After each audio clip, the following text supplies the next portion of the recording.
ഈശോ മിശിഹായ്ക്ക് സ്തുതിയായിരിക്കട്ടെ. ഉയിർപ്പ് കാലത്തെ 6-ാമത്തെ ആഴ്ചയിലേക്ക് നമ്മൾ പ്രവേശിക്കുകയാണല്ലോ.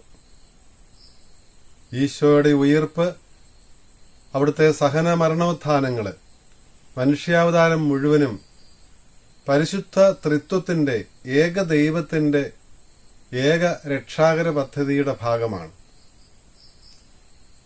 ഏക സത്യദൈവത്തില് 3 ആളുകള്, പിതാവും പുത്രനും റൂഹായും. പുത്രനിലൂടെയാണ് പിതാവായ ദൈവം തന്റെ രക്ഷാകര പദ്ധതി പൂർത്തിയാക്കുന്നത്. അനാദികാലം മുതലേ പിതാക്കന്മാരോട് ചെയ്തിരുന്ന വാഗ്ദാനങ്ങള് പൂർത്തീകരിക്കുവാൻ വേണ്ടി, സകല മനുഷ്യർക്കും വേണ്ടി വാഗ്ദാനം ചെയ്തിരുന്ന രക്ഷകനായിട്ട്, മിശിഹായായിട്ട് തന്റെ പുത്രനെ അവിടെ നയിക്കുകയായിരുന്നല്ലോ. അവിടുത്തെ സഹന മരണോത്ഥാനങ്ങളിലൂടെ ഈശോ, മനുഷ്യനായി അവതരിച്ച ഈശോ പൂർത്തിയാക്കിയത് പിതാവിന്റെ ഹിതം തന്നെയായിരുന്നു. പിതാവിന്റെ പ്രവൃത്തി തന്നെ അവിടെ തുടരുകയായിരുന്നു. ഈ പെസഹ രഹസ്യത്തിന്റെ പൂർത്തീകരണം അവിടുത്തെ സ്വർഗാരോഹണത്തോടുകൂടിയാണ്. ഈ 6-ാമത്തെ ആഴ്ചയിലെ വ്യാഴാഴ്ചയാണല്ലോ ഈശോയുടെ സ്വർഗാരോഹണ തിരുനാള് നമ്മൾ കൊണ്ടാടുന്നത്. വിശുദ്ധ യോഹന്നാന്റെ വിവരണമനുസരിച്ച്, ദൈവശാസ്ത്ര വീക്ഷണമനുസരിച്ച്, കുരിശിൽ ഉയർത്തപ്പെടുന്ന ഈശോ പിതാവിന്റെ പക്കലേക്ക് കുരിശിലൂടെ കടന്നു പോവുകയാണ്. കുരിശില് അവിടുന്ന് ആരോഹിതനാവുകയാണ്. ഈ ആരോഹണം തന്നെയാണ് യോഹന്നാൻ ശ്ലീഹായെ സംബന്ധിച്ച ഈശോയുടെ സ്വർഗാരോഹണം. പക്ഷേ മറ്റ് സമവീക്ഷണ സുവിശേഷകന്മാര് ഈ രഹസ്യം അവതരിപ്പിക്കുമ്പോൾ ഈശോയുടെ ഉത്ഥാനത്തിന്റെ 40-ാം ദിവസം അവിടുന്ന് പിതാവിന്റെ പക്കലേക്ക് ആരോഹണം ചെയ്യുന്നതായിട്ടാണ് രേഖപ്പെടുത്തിയിരിക്കുന്നത്, ലൂക്കാസ് സുവിശേഷകൻ ഉൾപ്പെടെ. സ്വർഗാരോഹണം എന്ന രഹസ്യം നമ്മെ ഓർമ്മിപ്പിക്കുന്നത് പിതാവായ ദൈവവുമായിട്ട് പുത്രനുള്ള അഭേദ്യമായ ആ ബന്ധമാണ്. മനുഷ്യനായി അവതരിക്കുന്നതിന് മുൻപ് അനാദി മുതലേ പിതാവായ ദൈവവുമായിട്ടുണ്ടായിരുന്ന ആ ബന്ധത്തിലേക്ക്, തന്റെ പെസഹ രഹസ്യങ്ങളുടെ പൂർത്തീകരണത്തില് അവിടുന്ന് ആ ഐക്യത്തിലേക്ക് പ്രവേശിക്കുകയാണ്, പുനഃപ്രവേശിക്കുകയാണ്. പിതാവിങ്കിലേക്ക് മടങ്ങിപ്പോവുകയാണ് അവിടുന്ന്.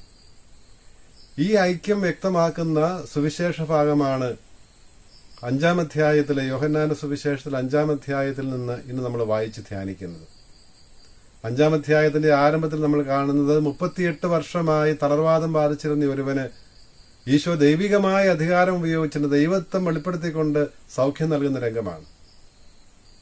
അവിടുന്ന് ഈ സൗഖ്യം നൽകിയത് സാബത്ത് ദിനമാണ് എന്ന് ആരോപിച്ചുകൊണ്ട് അവിടത്തേക്കെതിരെ തിരിയുന്ന യഹൂദ നേതൃത്വത്തോട് അവിടുന്ന് പറയുന്ന ഒരു കാര്യമുണ്ട്: എന്റെ സ്വർഗസ്ഥനായ പിതാവ് സദാ പ്രവർത്തന നിരതനായിരിക്കുന്നത് പോലെ ഞാനും പ്രവർത്തന നിരതനാണ് എന്ന്.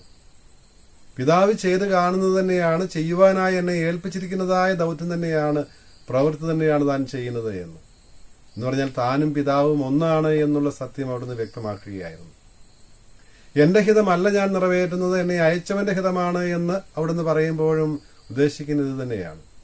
അതുകൊണ്ടാണ് ഈശോ പറയുന്നത്, വിധിയെല്ലാം, ജീവൻ നൽകുവാനുള്ള അവകാശമെല്ലാം അവിടുന്ന് പിതാവ് പുത്രനെ ഏൽപ്പിച്ചിരിക്കുകയാണ് മനുഷ്യാവതാരത്തോടുകൂടിയെന്ന്.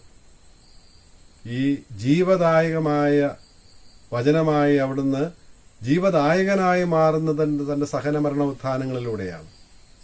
അതുകൊണ്ടാണ് ഈശോ പറയുന്നത്, എന്റെ വചനം ശ്രവിക്കുകയും എന്നെ അയച്ചവനിൽ വിശ്വസിക്കുകയും ചെയ്യുന്നവന് നിത്യജീവനുണ്ട് എന്ന്. ഈശോ നൽകുന്ന നിത്യജീവൻ പിതാവായ ദൈവത്തിലുള്ള ജീവനിലുള്ള പങ്കുചേരലാണ്, ദൈവികതയിലുള്ള ആ ദൈവപുത്രത്വത്തിലുള്ള പങ്കുചേരലാണ്.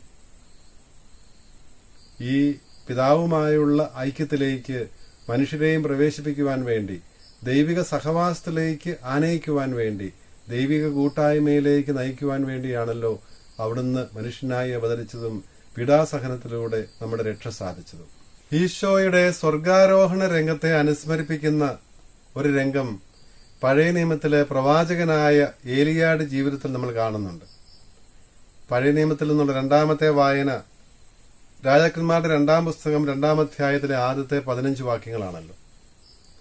ഇവിടെ ദൈവിക ദൗത്യം നിറവേറ്റിയതിനു ശേഷം ദൈവസന്നിധിയിലേക്ക് മടങ്ങിപ്പോകുന്ന പ്രവാചകനായ ഏലിയ തന്റെ ശിഷ്യനായ ഏലീഷായുമൊത്ത് യോർദാൻ നദിക്കര വരെ പോകുന്നതും, അത്ഭുതകരമായി തന്റെ മേലങ്കി കൊണ്ട് യോർദാൻ നദിയിൽ സ്പർശിക്കുമ്പോൾ നദി 2ആയി പിരിഞ്ഞ് ഇവര് കരയിലൂടെ എന്നതുപോലെ യോർദാൻ നദി കടന്ന് അക്കരെ കടക്കുന്നതുമെല്ലാം നമ്മൾ കാണുന്നുണ്ട്. ഈ സമയത്ത് വിശ്വസ്തതാപൂർവം ഏലിയായി അനുഗമിച്ചിരുന്ന ഏലീഷായിക്ക് ആണ് ഏലിയായുടെ സ്വർഗാരോഹണം കാണുന്നതിന് ഭാഗ്യം ലഭിച്ചത്. സ്വർഗാരോഹണത്തിന് മുൻപ് തന്റെ വിശ്വസ്തനായ ശിഷ്യനോട് ഏലീഷായോട് ഏലിയ പ്രവാചകൻ ചോദിക്കുന്നുണ്ട്, ഞാൻ എന്താണ് നിനക്ക് ചെയ്തു തരേണ്ടത് എന്ന്.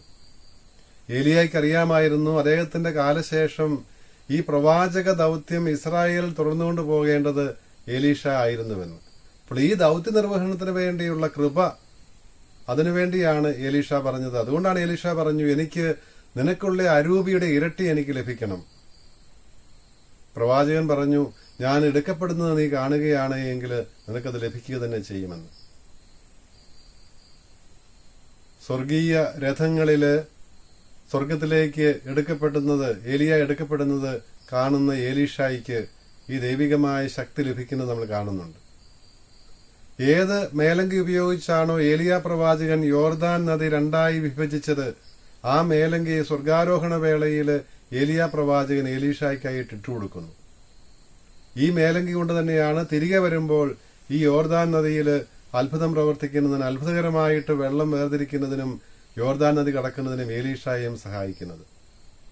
ഏലിയായുടെ മേലങ്കിയാണ് ശിഷ്യനായ ഏലീഷായിക്ക് ശക്തിയായിട്ട് ദൈവമേൽപ്പിക്കുന്ന പ്രവാചകത്വം തുടരുന്നതിന് കൃപാവരമായിട്ട് മാറുന്നത്. ഇതിനെ അനുസ്മരിപ്പിക്കുന്നതാണ് ലൂക്കായുടെ സുവിശേഷം 24 അധ്യായത്തില് അവസാന വാക്യങ്ങളിലെ ഈശോയുടെ സ്വർഗാരോഹണം വിവരിക്കുമ്പോൾ അതിന് തൊട്ടു മുൻപായിട്ട് 24 അധ്യായം 49 വാക്യത്തില് ഈശോ പറയുന്നുണ്ട്, സ്വർഗാരോഹണത്തിന് സാക്ഷ്യം വഹിക്കാനായി കൂട്ടിക്കൊണ്ടുപോകുന്നതിന് മുൻപ് നിങ്ങൾ ഈ യെരൂശലേമിൽ തന്നെ വസിക്കുവിൻ, ഉന്നതത്തിൽ നിന്ന് ശക്തി ധരിക്കുന്നത് വരെ എന്ന്. ഉന്നതത്തിൽ നിന്ന് സ്ലീഹന്മാർ ധരിക്കാനിടുന്ന ശക്തി പരിശുദ്ധ റൂഹായാണ്. പിതാവിന്റെ വാഗ്ദാനം ഞാൻ നിങ്ങളുടെ മേൽ അയക്കുന്നുവെന്ന് അവിടുന്ന് പറയുന്നുണ്ടല്ലോ തൊട്ടു മുൻപിൽ. അപ്പോൾ ഈ പരിശുദ്ധ റൂഹ ദൈവത്തിന്റെ പിതാവിന്റെ വാഗ്ദാനമായ റൂഹായെ സ്വീകരിക്കുന്നത് സ്വർഗത്തിൽ നിന്ന് ശക്തി ധരിക്കുന്നതിനോടാണ് ഈശോ ഉപമിക്കുന്നത്.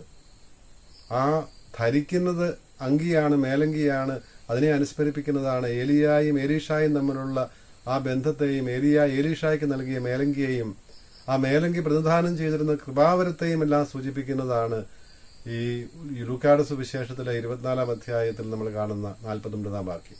തൊട്ടു പിന്നാലെ 50 മുതലുള്ള വാക്യങ്ങളിലാണല്ലോ ഈശോയുടെ സ്വർഗാരോഹണത്തിന്റെ രംഗം വിവരിക്കപ്പെടുന്നതും സ്ലീഹന്മാർ അവിടെ സാക്ഷ്യം വഹിക്കുന്നതും സന്തോഷത്തോടുകൂടി യെരൂശലേമിലേക്ക് മടങ്ങിപ്പോയി ദേവാലയത്തിൽ ഊട്ടുശാലയിൽ പ്രാർത്ഥിച്ചിരിക്കുന്നവർക്കാണല്ലോ പന്തക്കുസ്താ ദിനത്തില് പരിശുദ്ധ റൂഹായെ ലഭിക്കുന്നതുമെല്ലാം.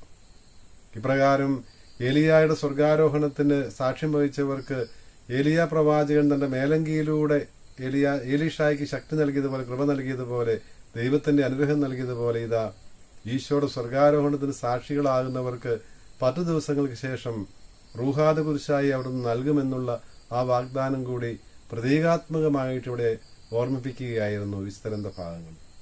തന്റെ പുത്രനിലൂടെ പിതാവായ ദൈവം നിറവേറ്റിയ ഏക രക്ഷാകര പദ്ധതി അവിടുത്തെ സ്വർഗാരോഹണത്തിന് ശേഷം തുടർന്നുകൊണ്ട് പോകുന്നത് റൂഹായാണ്.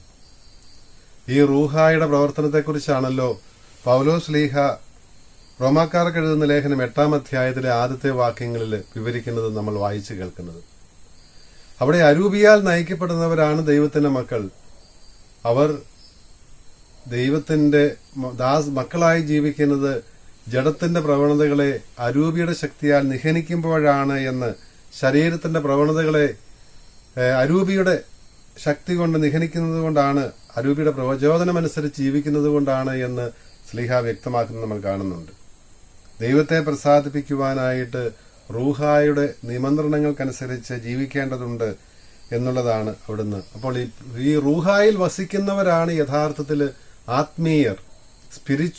സ്പിരിച്വാലിറ്റി എന്ന് പറയുന്നത് അരൂപിയിലുള്ള ജീവിതമാണ്, ലൈഫ് ഇൻ ദ സ്പിരിറ്റ് ആണ് എന്നുള്ള കാര്യം ശ്ലീഹ ഓർമ്മിപ്പിക്കുകയാണ്.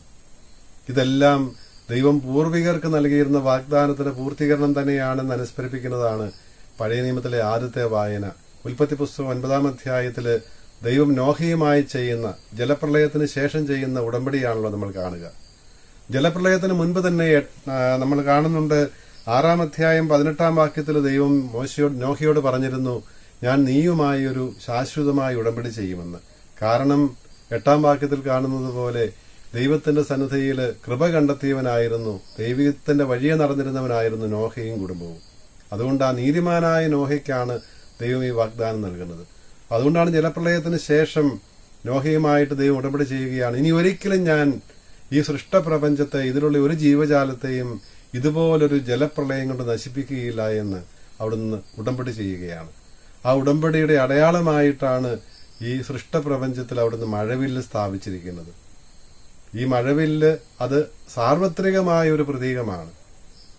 എല്ലാ മനുഷ്യരും ഈ രക്ഷയുടെ ഭാഗമാണ്, എല്ലാ മനുഷ്യരെയും ഉദ്ദേശിച്ചുള്ളതാണ് ദൈവത്തിന്റെ രക്ഷാകര പദ്ധതി എന്നത് വ്യക്തമാക്കുന്നതാണ് സാർവത്രികമായ ഈ പ്രതീകം മഴവില്ല്.